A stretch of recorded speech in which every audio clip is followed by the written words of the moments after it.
We're going to go over our sidekick. The sidekick is one of the most powerful kicks in Taekwondo. It's a straight thrusting type kick. It has the ability to reach your opponent prior to them being able to reach you if they're doing such things such as a roundhouse kick or a turning hook kick. Anything where it's coming in a roundabout direction. Our straight thrusting kicks usually are going to reach them prior to them reaching us. So it can be good for defensive purposes, it can be good for offensive purposes. There's many different ways to do this kick. I'm going to show the two different targeting areas or part of the foot that's going to make contact. So if you're doing pumse, you're going to be kicking with the blade of the foot. The blade of the foot is this part, the outer portion of our foot. That's the part when you do a pumse kick. It's going to be like this. We're going to point outwards. If you're actually going to be making contact on a person, you're going to want to be using the heel. The reason you want to be using the heel is it's going to sink into your opponent more and it's going to deliver a much more devastating strike. So that's two different applications of when you'd use the side kick. Now let's get down to actually breaking down the kick. We're going to rotate our body kind of like we did on our roundhouse kick, except for this time, instead of being right here, I'm going to bring my knee up more towards my chest and my heel is going to be pointed towards my target. So the line between my eyes and my heel, that's what's going to be making the impact on the target. So I've seen a lot of people, they start to kick their side kick kind of like a roundhouse kick. I want you guys to avoid doing this. When we do this, it's kind of like we're stomping. So our knee is coming up and stomping out. It can be the same thing. My knee comes up and it stomps out to the side. This is how our side kick should end up looking. My head, my hip, and my heel are all going to be in one straight line. I see a lot of the time people start to kick and they drop their head underneath their shoulder. This is incorrect. This is going to put your head in a much more dangerous position to where you might be kicked while executing your kick. So when we do this, our head is going to be looking down our shoulder instead of underneath our shoulder. So you can do this kick from the back. When you do this kick, I want you to pivot, bring your knee up, point your heel at your target, and it goes in a straight linear path towards your target. Brings it back and down. In order to get a little bit more power, when we execute this kick, we bring it up and we pivot our hip into it. This is going to have a little bit of a twisting motion, kind of like when we do our punch. We twist into the attack instead of just a push. We twist and dig into it. That's kind of the same idea that we're doing with our side kick. So again, we bring it up in front of us. Our head, heel line is where we're going to be making contact. Right before we actually make contact, I twist. And I do this by turning my hip over. And that's how I'm going to be able to get that twisting impact into it. So once again, my side kick looks like this. I bring my knee up, I pivot, I push out, and I twist my hip, bring it back, and back down behind me.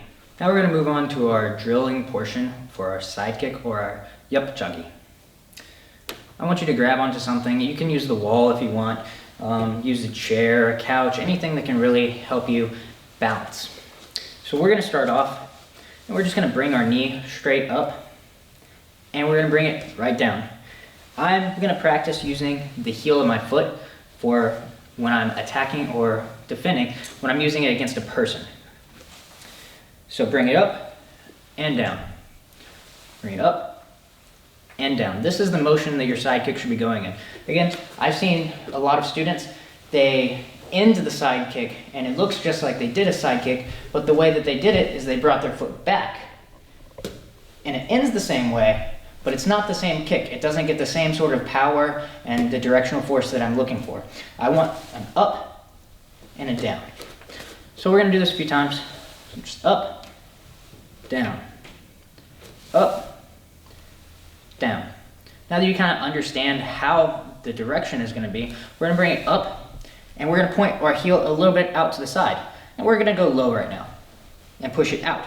So it's just like when I stomp the ground, I'm stomping out. Bring it back, and I stomp the ground just like I would.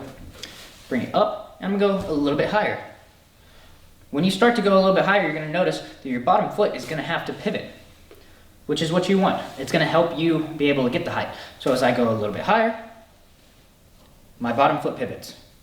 When we end the kick, our bottom foot is gonna be facing completely 180 degrees away from our foot. Bring it back and down. When we're using something to help take away our balance, something I notice people doing is they start trying to kick high, but they get this unrealistic. Notice how my center of gravity, my hips, are over here. My weight is right here instead of over my leg. This is gonna be bad training. If we continue to practice like that, we're not gonna get that balance. When we take away the chair and we start kicking and our hips are over our legs, we're gonna start falling. So we're using the chair, yes, to help us, but we're not relying so much on the chair. I still want my center of my weight is going to be through my leg as I do this. So again, I want you to bring your leg up, point your heel out a little bit, rotate your bottom foot on the ball of the foot, of course, kick it straight out, and bring it back. Set it down, raise it up, rotate. As I rotate, I point my heel towards my target, I kick it out, and I bring it back. Now we're gonna go ahead and we're gonna switch sides. So we're gonna do, starting off the same way, I bring my foot up, notice my toes are pointed up and down. I'm using my heel of the foot, bring it up and down. Bring it up, and now we're gonna kick slightly outwards, just like this. Bring it back and down, up and out, back and down. Now I'm gonna raise it up a little bit more, so now I'm gonna have to pivot on the bottom of my foot. I bring it up, as I pivot, I start to raise my heel up, and I kick outwards. Notice if I take my hand off the chair, I'm not gonna fall, because I'm not leaning so much on the chair. I'm just using it to help stabilize. I'm not relying on it. Bring it back and down.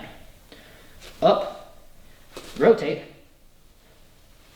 out, back, and down. Up, and out. Kick it all the way out. Notice now when I'm looking at my foot, my eyes are looking over my shoulder. I'm not looking under my shoulder, looking over my shoulder. You're gonna wanna start sticking your head under your shoulder as you get higher. I want you to fight that urge. Bring it back and down.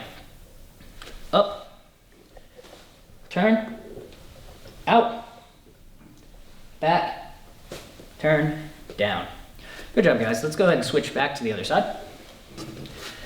Now I'm going to be kicking forward instead of to the side. So now I'm starting off in my, you can go into your sparring stance or your fighting stance. Either one of them is perfectly fine. So I'm going to bring my knee up. I rotate. I kick outwards.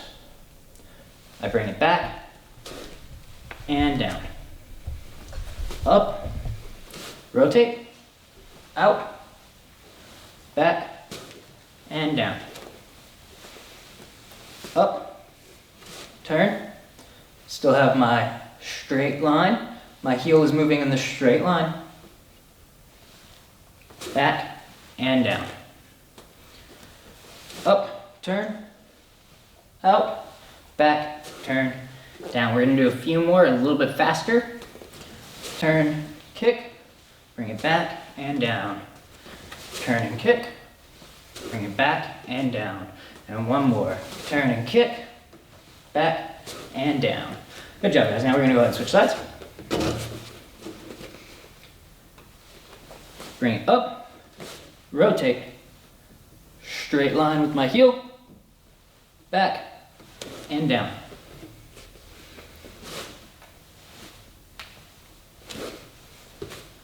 Good. Make sure to keep looking over that shoulder. Don't go under the shoulder. Bring it back and down. So we want to make sure that we can kick with this kick at least above the belt level. If you can't get there yet, don't worry about it, but I want that to be one of your goals, is to be able to kick above the belt level. Rotate, out, back, and down. Rotate, out, back, and down. You're doing a good job. Again, Make sure you try to turn this bottom foot 180 degrees. It's gonna open up your hips and make it easier for you to do this kick. Turn, kick, back, and down.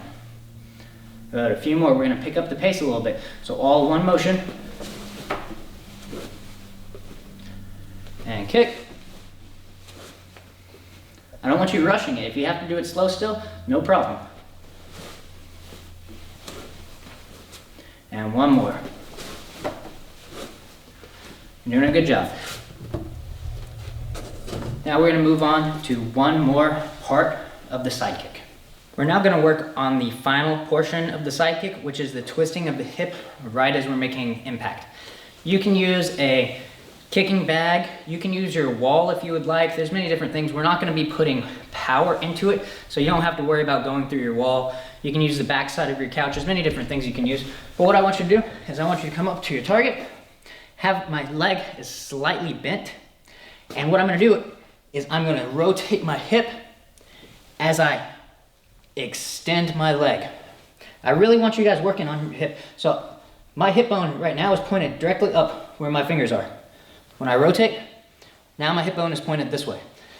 This is going to be the twisting power that you're going to be using at the last second of your side kick. So I want you to work on that. Just turn your hip. So we've got, this is going to be helping us with our balance, and turn. Turn. We're engaging our back muscles, we're engaging our glutes and our entire leg in order to be able to finish pushing. Right now you might notice that you feel like your body is being pushed away from it. It is because we're going slow. Where we actually doing the kick, our target is what's going to be pushed away from us. We're not going to be getting pushed away, our opponent is. Good job. Now we're going to go ahead and we're going to do the exact same thing to the other side. So I put my foot here, I start with my knee bent, and my hip is slightly bent, and I'm going to rotate. As I extend my leg, I rotate my hip. Good, just like this, guys. Doing a good job. This is just for that final second right before we make impact. Again, here's my hip, pointed that direction. When I'm done with my kick, it's pointed off to the side. Just showing the rotation of the hip as you make contact. Do it a few more times.